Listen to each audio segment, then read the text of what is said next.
معراج نبی، سائنس اور عقل کے تناظر۔ معراج نبی، سبحان اللہ۔ نبوت کی ایک دلیل معجزہ ہوتا ہے۔ معجزہ کیا ہوتا ہے؟ وہ کام جس کے مقابلے سے بلکہ اس کی سمجھ سے مخلوق عاجز ہو، اسے معجزہ کہتے ہیں۔ اور شریعت میں معجزہ ہر وہ عجیب و غریب خلاف عادت کام ہے جو نبوت کا دعویٰ کرنے والے کے ہاتھ پر ظاہر ہو۔ اچھا، ہر نبی کے زمانے میں جو چیز رائج تھی، اللہ پاک نے اس نبی کو اس سے ملتا جلتا معجزہ عطا فرمایا۔ موسیٰ علیہ السلام کے دور میں جادو کا زور تھا، تو موسیٰ علیہ السلام کو اس کے مطابق اللہ پاک نے عصا اور ید بیضا، آپ کا ہاتھ چمکتا تھا، یہ معجزہ عطا فرمایا۔ سلیمان علیہ السلام کے دور میں جادو اور جنات کی بڑی کثرت تھی، تو اللہ پاک نے ان کو ہوا پر، درندوں پر، پرندوں پر، چرندوں پر، جنات پر حکومت عطا فرمائی۔ عیسیٰ علیہ السلام کے دور میں میڈیکل بڑی ترقی پر تھی، تو اللہ تبارک و تعالیٰ نے عیسیٰ علیہ السلام کو کیا معجزہ دیا کہ آپ دم کرتے تھے، مٹی کا بنایا ہوا پرندہ وہ حقیقتاً پرندہ بن کے اڑ جاتا تھا، اور جو پیدائشی نابینا تھے ان کی بھی آنکھیں ٹھیک ہو جاتی تھیں، اور مردے کو بھی آپ زندہ کر دیتے تھے اللہ کی عطا سے، اللہ کی اجازت سے۔ تو اللہ پاک نے معجزات ہر نبی کو اس کے دور کے مطابق عطا فرمائے۔ آخری نبی مکی مدنی رسول ہاشمی صلی اللہ علیہ وسلم قیامت تک کے لیے نبی ہیں اور واجب الاتباع نبی ہیں۔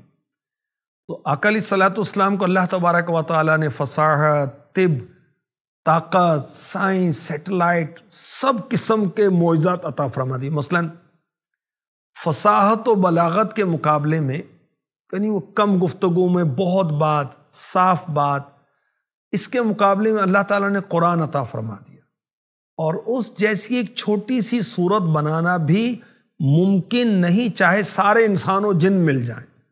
ہمارے آقا صلی اللہ علیہ وسلم کو جادوگر کہا گیا، تو میرے آقا علیہ الصلوۃ والسلام نے اپنی انگلی کے اشارے سے چاند کو 2 ٹکڑے کر کے دکھایا، جو کوئی جادوگر نہیں کر سکتا۔ طب نے ترقی کرنی تھی، تو اللہ پاک نے اپنے محبوب صلی اللہ علیہ وسلم کو سبحان اللہ ایسی برکت عطا فرمائی کہ آپ جس کو ٹچ کرتے وہ صحت یاب ہو جاتا، جانوروں کو، انسانوں کو، اور اپنے تھوک مبارک سے بیماروں کو شفا یاب کر دیتے تھے اللہ کی عطا سے۔ اچھا، سیٹلائٹ کا زمانہ آنا تھا، ساری کائنات کو اللہ نے اپنے محبوب کے سامنے کر دیا۔ چنانچہ میرے نبی نے ارشاد فرمایا، اللہ نے میرے لیے دنیا بلند کر دی، میں اس کی طرف اور جو کچھ اس میں قیامت تک ہونے والا ہے ایسے دیکھتا ہوں جیسے اپنا ہاتھ دیکھتا ہوں۔ سبحان اللہ۔ اچھا، سائنس کا خلائی سفر کا زمانہ بھی آنا تھا، تو اللہ نے اپنے محبوب کو معراج کا معجزہ عطا فرما دیا۔ سبحان اللہ۔ ہمارے آقا علیہ الصلوۃ والسلام کے معجزات میں عظیم الشان معجزہ معراج ہے۔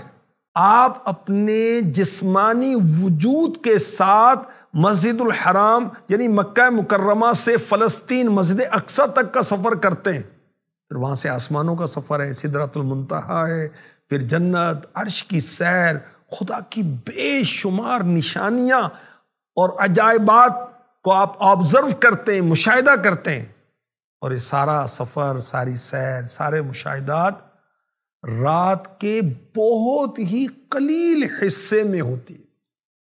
اچھا، ایمان والے کے لیے تو دلیل کافی ہے کہ قرآن نے بیان کر دیا سبحان الذی اسری بعبدہ، اور جو ظاہری عقل والے ہیں وہ تو بیچارے عقل والے ہوئے۔ اللہ پاک نے اپنے محبوب کو، بندہ خاص کو سیر کرائی۔ سورہ بنی اسرائیل کی آیت نمبر 1 میں اس کا بیان ہے، 15واں پارہ، اور سورہ نجم 27ویں پارے میں بھی کئی آیات ہیں۔ اچھی، یہ سیر نبی پاک صلی اللہ علیہ وسلم نے خود نہیں کی، اللہ نے کروائی۔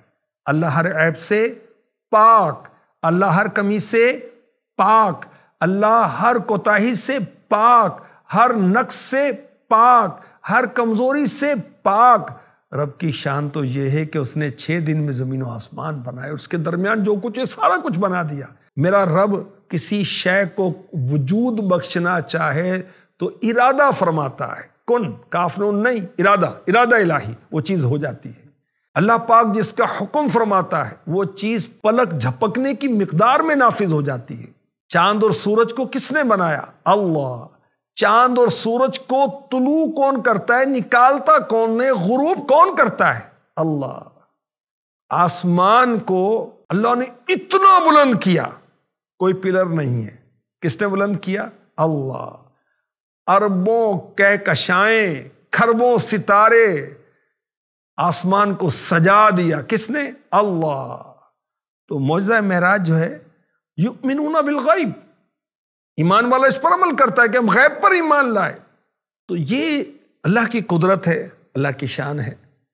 اچھا، طی زمان یعنی وقت کا سمٹ جانا، فاصلے کا سمٹ جانا، یہ معجزے کی بنیاد ہے۔ معراج کی جو بات ہے، واقعہ جو معراج ہے، معجزہ معراج، اچھی دونوں چیزیں، وقت کا سمٹ جانا، فاصلے کا سمٹ جانا، نقل و عقل سے ثابت ہے۔ طی زمان کیا ہے؟ سینکڑوں ہزاروں سال یا اس سے زائد سالوں کا زمانہ چند لمحات میں گزر جائے، اللہ قادر ہے۔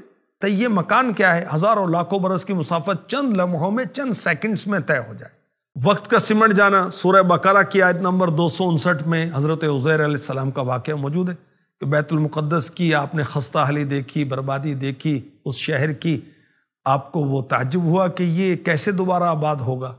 تو اللہ پاک نے آپ پر نیند طاری کی، 100 سال تک آپ وہ سوتے رہے۔ اس کے بعد جب آپ جاگے، بیدار ہوئے، تو کچھ دیر کے لیے آپ کو محسوس ہوا کہ میں سویا تھا، حالانکہ 100 سال کا عرصہ گزر گیا تھا۔ مکان کا فاصلوں کا سمٹ جانا، تو سلیمان علیہ السلام کے وزیر حضرت آصف بن برقیہ رحمۃ اللہ علیہ کا واقعہ سورہ نمل کی آیت نمبر 38، 39، 40 میں پڑھ لیجئے۔ تخت بلقیس کو اتنی دور سے آپ نے سیکنڈز میں لا کر پیش کر دیا۔ تو اللہ قادر، اللہ قدیر، اللہ مقتدر، اللہ خالق ہے، اور اللہ اپنی قدرت سے، شان تخلیق سے جیسے چاہے اظہار فرمائے، اس کی شان ہے۔ اچھا، سائنسی دور ہے، معجزہ معراج کا سمجھنا ماننا اور بھی آسان ہے۔ کس طرح؟ پہلے لوگ واقف نہیں تھے، قوانین خداوندی سے اتنے واقف نہیں تھے، اور عقل میں نہ آنے والی چیزوں کا انکار کرتے تھے۔ اب کوئی آج سے ہزاروں سال پہلے کہے کہ لاکھوں ٹن وزنی لوہے کا بڑا محل جو ہے، مکان جو وہ اڑے گا، تو لوگ مذاق اڑاتے، یہ کیا کہہ رہے ہیں؟ تو جہاز اڑ رہے نہیں اڑ رہے بھائی؟ کوئی آج سے 500 سال پہلے کہتا کہ ایک بٹن دبے گا اور لاکھوں پنکھے، مشینیں ٹھکا ٹھک چلنے لگ جائیں گے، کروڑوں بلب روشن ہو جائیں گے، ایک بٹن دبایا جائے گا تو سب کچھ بند ہو جائے گا۔ سننے والا انکار کرتا۔ آج پاور ہاؤس کا ایک بٹن دباتے ہیں تو سب کچھ بند ہو جاتا ہے، آن کرتے ہیں تو سب کچھ چل پڑتا ہے۔ موبائل فون، انٹرنیٹ، چند لمحوں میں ہماری آوازیں، پیغامات، ای میلز ہزاروں میل تک پہنچ جاتے ہیں۔ تو کسی جگہ ہونے والا واقعہ چند سیکنڈز میں پوری دنیا میں وائرل ہو جاتا ہے، انٹرنیٹ پر اور چینلز پر۔ اچھا، کار سے جہاز کی رفتار تیز، خلائی شٹل کی رفتار اس سے بھی تیز، مریخ پہ جانے والی گاڑی کی رفتار تمام سابقہ گاڑیوں سے تیز تر، ہوا سے تیز تر آواز ہے، اور آواز سے تیز روشنی ہے، اور کائنات میں ستاروں کی گردش ناقابل یقین حد تک تیز ہے۔ ان تمام حقائق کے ہوتے ہوئے غور کریں، ان تمام رفتاروں کا خالق، مالک اللہ اگر اپنے رسول صلی اللہ علیہ وسلم کو چند منٹ میں، فیو سیکنڈز میں لاکھوں میل کی سیر کروائے، کروڑوں مشاہدات کروا دے، تو اس میں کون سی بات ہے جو عقل میں نہ آئے، جو ممکن نہ ہو؟ اسی منن والے ہیں، اسی سوچن والے نہیں۔